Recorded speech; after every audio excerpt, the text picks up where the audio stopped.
Hi friends, welcome to Relax Recipes. இன்றைக்கி நம்ம பார்க்க போகிற வீடியோ பார்த்திங்கன்னா உதிர்ந்த முடி இல்லை நம்ம இழந்த தலைமுடி இருக்கு இல்லையா, அதை திரும்ப வளர வைக்கக்கூடிய எண்ணெய் எப்படி தயார் பண்ணுறதுனாங்க பார்க்க போகிறோம்.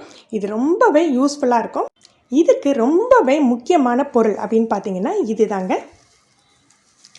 இதை கரிசாலி அப்படின்னு சொல்லுவாங்க, கரிசலாங்கண்ணி அப்படின்னு கூட சொல்லுவாங்க. கரிசலாங்கண்ணியில் 2 வகை இருக்குது. இதை பார்த்திங்கன்னா வெள்ளை கரிசலாங்கண்ணி, இதில் உள்ள பூவெல்லாம் வெள்ளை வெள்ளையாக இருக்கும். வெள்ளை கரிசலாங்கண்ணி அப்படின்னு சொல்லுவாங்க.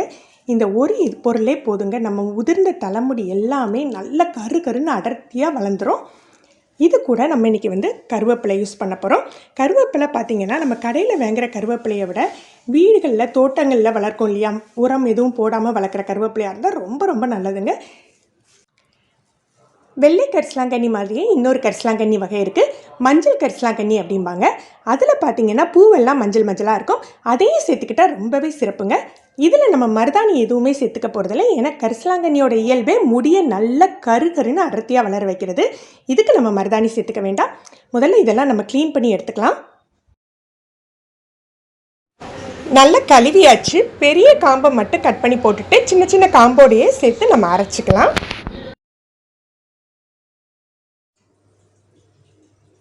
அரைச்சி எடுத்தாச்சு. இந்த மாதிரி அரைச்சா போதும், ரொம்ப நைஸாக இருக்கணும்னு இல்லைங்க. இந்த மாதிரி அரைச்சிட்டு அரைக்கையில் கூடுமான வரைக்கும் தண்ணியே சேர்க்காமல் அரைங்க. உங்களுக்கு முதல்ல அரைக்கிறதுக்கு கொஞ்சம் கஷ்டமாக இருக்கும். ஒரு ஷிஃப்ட்டு அரைஞ்சாக்கிலேயே அதில் உள்ள தண்ணியை வச்சு மற்ற இலைகளை சேர்த்து நம்ம அரைச்சிடலாம். இப்போ இது சின்ன சின்ன உருண்டையாக உருட்டி ஒரு பாலித்தீன் கவர்லேயோ ஒரு தட்டுலேயோ வச்சு நிழல்லையே உலர்த்தணும். நான் இந்த மாதிரி இன்றைக்கி அரிசி சாக்கு வரும் இல்லையா, அந்த மாதிரி ஷீட் எடுத்திருக்கேன். இது எதுக்காக இந்த மாதிரி ஷீட்டில் உணர்த்துறோன்னா, இந்த ஈரப்பதத்தை அது உறிஞ்சிடக்கூடாதுங்க, நிழல்லையே தான் உணரணும். நீங்கள் ஒரு துணிலேயோ இல்லது ஒரு பேப்பர்லேயோ போட்டிங்க அப்படின்னா இதில் உள்ள சாரெல்லாம் போயிடும். அதனால் இந்த மாதிரி இதில் சின்ன சின்ன உருண்டைகளாக உருட்டி சின்ன சின்னதாக அப்படி தட்டி வச்சுக்கோங்க.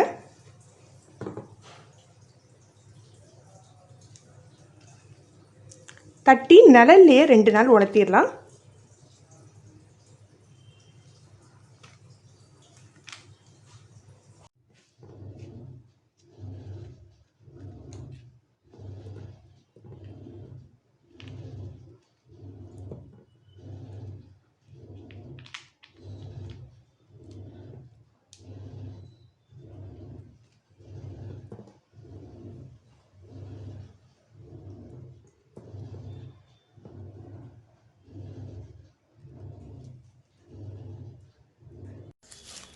இதை மொத்தமாக நீங்கள் 1 லிட்டர் 1.5 லிட்டர் எண்ணெய்க்கு யூஸ் பண்ணி காய்ச்சி எடுத்துக்கலாம்.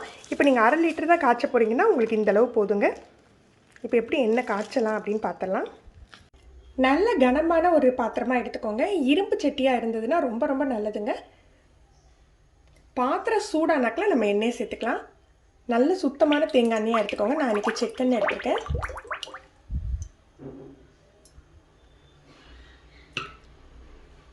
எண்ணெய் காய்ச்சியில் எப்போதுமே ரொம்ப ஹை ஃப்ளேமில் வச்சு சூடு பண்ணக்கூடாதுங்க, எண்ணெய் முறிஞ்சிடும். அது நம்ம ஹேர் ஆயிலுக்கு பண்ணையில் லோ ஃப்ளேமில் வச்சு தான் சூடாகணும்.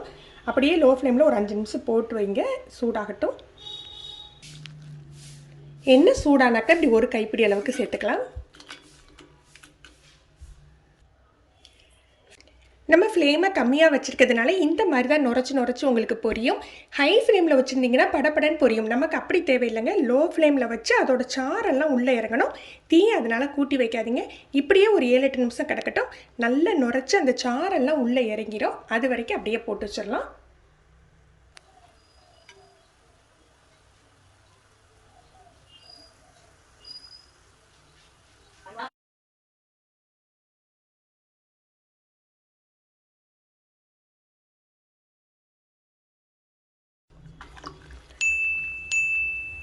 நல்லா நுரைச்சி அடங்கிட்டு இதை அப்படியே அணைச்சி வச்சிடலாம். நல்லா ஆறட்டும்.